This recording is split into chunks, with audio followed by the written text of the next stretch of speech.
Welcome to this simulated training game between AI Advanced and AI Intermediate. We start with the Scotch game. A bold choice. It forces an open centre early, creating a lot of purple contested space that will decide the tempo.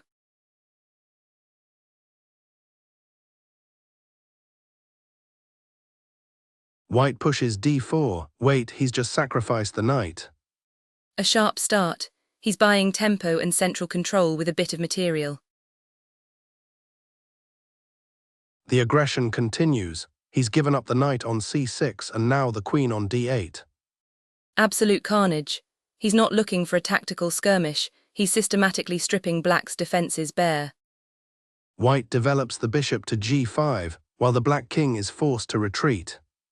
Black is adrift. The heat map is already starting to lean red in the centre. White castles queenside, and black develops the bishop to e6. Development is complete for white. Now it's just a matter of how to penetrate the camp. The bishop slides to a6, pinning the rook to b8. The squeeze is on. He's treating the black pieces like they're in a vice. White brings the knight to e2, while black pushes the c-pawn to c5. Black is trying to breathe, but that knight on e2 is preparing a very unpleasant repositioning. Black pushes c4, but white just steps the king to d2. Look at the map, it's turning a deep, bruising red. White has completely seized the geography. White plays rf5, though black manages to snatch the pawn on e4. A greedy grab. Black gets a pawn but leaves the e-file wide open for an attack. White advances the c-pawn to c5. A slow burn pressure. He's creating a passed pawn that will tie black in knots. The rook swings to a4, and the black king is forced to f8. The king is just wandering now. Black is playing hope chess, and hope is a poor strategy. White repositions the knight to e3.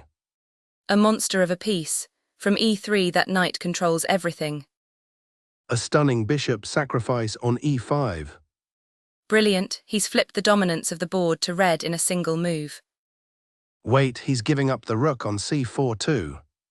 He's not trading, he's clearing the path. It's a surgical removal of black's counterplay. And another rook gone on d1. Utterly clinical, he's simplifying this into a winning technical endgame. White takes the pawn on c6. The collapse is here. Black's queenside is evaporating square by square.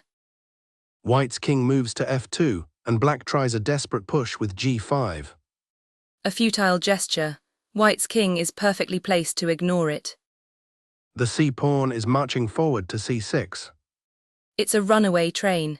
Black is just watching the disaster happen in slow motion. White captures the bishop on c8. The shell has finally cracked. There's nothing left to stop the promotion.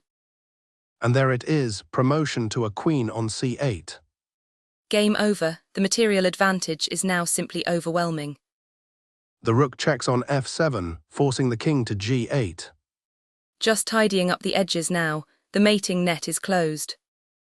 And white delivers checkmate with k8. A masterclass in positional pressure. He never let go of the initiative from the first move. White plays rd8, and black checks with bg3+. A spite check. It doesn't change the evaluation, but it delays the inevitable for one move. White takes the bishop on c8. The defensive shell has finally cracked. There is nothing left to protect the promotion square. The pawn advances to c7. One square away from promotion, black is completely paralyzed. White promotes to a queen on c8. The rook checks on f7, forcing the king to g8. A masterclass in positional pressure. White never let go of the initiative from the very first move.